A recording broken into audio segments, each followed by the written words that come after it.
ఆయన తోడుగా ఉండి నడిపించిన దేవుడు కాబట్టి నీకు నాకు ఇవన్నీ ఇవ్వగలిగిన సమర్థుడు కాబట్టి ఆయన ఇస్తేనేది నువ్వు నిలబడతావు, లేకపోతే నిలబడలేవు. మన సంఘాలు విస్తరించబడాలి, మన కుటుంబాలు విస్తరించబడాలి, మన పిల్లలు తరతరాలు విస్తరించబడాలి. ఒకటి సీక్రెట్ దేవుని పాదాలు, దేవుని సన్నిధి, ప్రార్థన. అంతే. నువ్వు ఎక్కడికి వెళ్ళినా, ఎన్ని తిరిగేసినా, ఎన్ని చేసినా, ఈ సంఘం కాదు ఆ సంఘం, ఆ సంఘం కాదు ఈ సంఘం, ఆ పాస్టర్ గారు కాదు ఈ పాస్టర్ గారు, ఎక్కడికి పోయినా ఏమీ ఉండదు. ఒక చోట ఎదిగా, ఒక చోట మొక్క, ఆ మొక్క వేరు తగ్గింది, ఆ మొక్క ఫలించింది. ఫలించే కాయలు కాసే టైంలో ఈ కాయలు ఏం చేస్తుంటే పట్టుకెళ్ళి ఎవరో ఒకరికి దారి పోస్తున్నారు. ఎవరో ఒకరు వస్తున్నారండి. వస్తున్న సమయంలో ఇక్కడ స్థానిక సంఘాలను విడిచిపెట్టేసుకుని అక్కడెక్కడికి పోయి అక్కడెక్కడ ఇచ్చేసి అక్కడెక్కడ దొంగిలించేస్తారు. మీకు కట్లు వస్తాయి, మీకు బస్తాలు వస్తాయని చెప్తుంటే అక్కడ వచ్చేది ఇక్కడ ఎందుకు రాదు? వస్తుంది. స్థానికంగా ఉన్న సేవకుడు చూడటం మానేసి ఈ రోజు అటు ఇటు పోతే ఈ విస్తరణ నీకు కుటుంబానికి ఎలా కలగాలి, ఎలా కలుగుద్ది? ఆలోచన చేసుకోండి. ఇప్పుడు ఒక చోట ఎదుగుతున్నాం, ఒక చోట మొక్క, ఈ మొక్క ఎదిగింది, ఫలించాం. ఇక్కడ చూసుకోవాలి. మొదట ఏదైనా ఫోటోలు పెట్టినప్పుడు వెళ్ళండి. లేదు మొత్తం గుంపులు.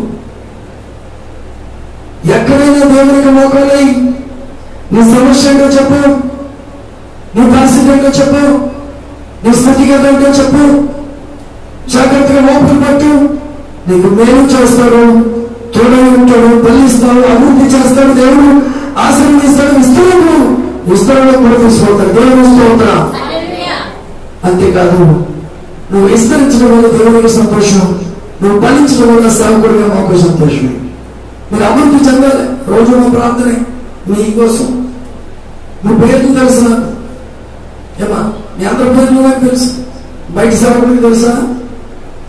ఏదైనా ఇబ్బంది వస్తే వచ్చేవాడు ఎవరు? వెంటనే ఫోన్ చేస్తే వెంటనే వచ్చి కలుగు చేసుకుని ప్రార్థన చేస్తే మీకు ఆలోచన చూసేది ఎవరు? స్థానిక సేవకుడే చూస్తాడు, ఎవరు చూడరు. నువ్వు ఎక్కడైతే ఎదిగావో, ఎక్కడైతే ఉన్నావో అక్కడి నుంచేమో ఇంకా విస్తరణలోకి రావాలి. దేవుని స్తోత్రం. స్తోత్రం. రాజులకు రాజు అయిన దేవుడు మనల్ని రాజులుగా నిలబెట్టే దేవుడు. ఇప్పుడు ఎవరంట ఒకటి మేలు చేస్తాడు, చెప్పాలి. 2 తోడుగా ఉంటాడు, 3 ఫలిస్తాం, 4 అభివృద్ధి పొందుతాం, 5 ఆశీర్వాదం, 6 విస్తరిస్తాం, 7 రాజకుమారుడిగా రాజకుమార్తెగా చేస్తాడు. ఇప్పుడు ఎక్కడికి వెళ్ళినా ఎలా ఉన్నా నువ్వు? ఎలా ఉన్నా? చెరిపోయి పట్టలేసుకున్నావా? ఒకప్పుడు అంతా మామూలు చెప్పుకోవాలంటే గడ్డి బయట పడతాయి. దేవుని స్తోత్రం. ఆ స్థితి నుంచి ఈ స్థితికి తీసుకొచ్చింది, రాజుగా చేసింది దేవాది దేవుడు ఒక్కడే. ఏమంటే మన మొక్కలు చూస్తే ప్రజలు ఎప్పుడూ సంతోషంగానే ఉంటారు. నీ ముఖంలో దేవుని కనపడుతుంది. నీ విధానం అంతా మార్పు జరిగింది. ఎవరు చేశాను ఇదంతా? రాజు కుమారులుగా కుమార్తెలుగా నేను చేస్తానంటాడు. 7వ మాటది విస్తరణ. గర్భవాసం నుంచి నీ పిల్లలు గొప్పవారు అయిపోతారు. ఇప్పుడు ప్రస్తుతానికి నీ పిల్లల మాట వినకపోవచ్చు, నా పిల్లల మాట వినకపోవచ్చు, ఏ పరిస్థితిలో ఉండొచ్చు. కానీ దేవుడు తలుసుకుంటే, ఏర్పాటు చేసుకుంటే, ఒక్కసారి టచ్ అవుతే లైఫ్ చేంజ్ అయిపోతే సెటిల్ అయిపోతారు. అక్కడి నుంచి రాజకుమారుల బిడ్డలుగా మారిపోతాడా? దేవుని స్తోత్రం. ఆ స్థితిగతులు ఇవ్వడానికి దేవుడు ఈ లోకంలో మనం నిర్మిస్తున్నాడు. ఇప్పటివరకు మన పిల్లల విషయంలో మనం బయటపెట్టుకున్నాం, ఇబ్బందులు పడ్డాం. కానీ కొంచెం ఓపిక పెడితే ఏదో ఒక రోజును పట్టుకుంటూ మామూలుగా పట్టుకోడు. దేవాది దేవుడు పట్టుకునేలా వాళ్ళని ఊరుగా ఒరిగిస్తాడు. గుంటూరు చెప్పడంలో ఆ పిల్లలను ఊరుగా నడిపిస్తాడు. ఆ పిల్లల ద్వారా ఆయన పని జరిగించుకుంటాడు. ఆ పిల్లల ద్వారా ఆ రాజు పని, సర్వశక్తులు పని ఊరుగా జరిగిపోతుందంటే దేవుని స్తోత్రం. నీ గర్భమును కూడా దీవిస్తాడు. మన గర్భవాసం నుంచి వచ్చిన పిల్లలు దీవిస్తాడు. ఈ వాగ్దానాలు తీసుకుందాం. మేలు చేస్తాడు, తోడై ఉంటాడు, ఫలిస్తాం, అభివృద్ధి చెందుతాం, ఆశీర్వదిస్తాం, విస్తరిస్తాం, విస్తరణలోకి వస్తాం, రాజకుమారులుగా కుమార్తెలుగా మార్చబడతాం. నువ్వు వేరు తన్నాలి. ఎక్కడ ఎక్కడ తనాలి? ఆయన పాదాల దగ్గర వేరు తనాలి.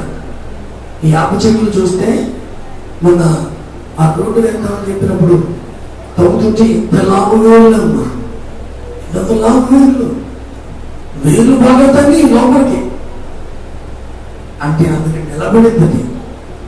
వేళ్ళు తగ్గితే నిలబడతాం. మీరు మందిరము వాక్యము ఇక్కడ చెప్తున్న మాటలు హృదయపూర్వకంగా తీసుకోండి. నేనేం రాసుకొచ్చినాయే కాదు, అన్ని బైబిల్లో ఉన్నాయి. కానీ ఆయన ఉద్యోగ వాగ్దానం ప్రకారంగా, ఆయన నడిపింపు ప్రకారంగా నడుస్తున్నది. ఆయన ఇచ్చిన దర్శనం ప్రకారంగా నడుస్తున్నది. ఈ దర్శనంలో మీరు పాలు పంపులు పొందుకుంటే ఖచ్చితంగా మీకు మేలులు ఆశీర్వాదాలు అన్నీ వస్తాయి. ఈ 8 నెలల్లో ఇస్తున్నా ఒక గిఫ్ట్ అనుకోండి. దేవుని స్తోత్రం. ఈ 8 నెలల్లో ఇస్తున్నా ఏంటి చెప్పండి? ఒక గిఫ్ట్. ఇవి కావాలి. నేను ఇవన్నీ తీసుకోండి. తీసుకుని నిలబడగలిగితే చాలు, అద్భుతాన్ని దేవుడు చేస్తాడు. ఈరోజు విన్న ఈ వాక్యాన్ని బట్టి ఇవన్నీ రాసుకోండి. 7 మాటలు రాసుకోండి. మరి మన చదువు రావాలంటే ఎలాగా? హృదయం మీద రాసుకోండి 7 మాటలు. హృదయం అనే పలక మీద రాసుకోండి 7 మాటలు. సార్ మీ నోటితో చెప్పండి. ఒకటి మొట్టమొదటిగా ఏం చెప్పారు? మేలు. 2 తోడుగా ఉంటాను. 3 అభివృద్ధి.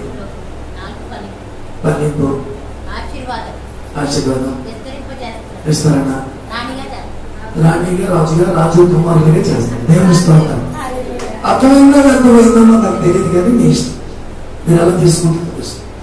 అన్నీ చెప్పినా ఎన్ని చెప్పినా ఒకటి ఆ మొక్క మట్టిలో నుంచి లోపలికి తన్ని ఫలించినట్లుగా మీరు ఇక్కడ తన లోపలికి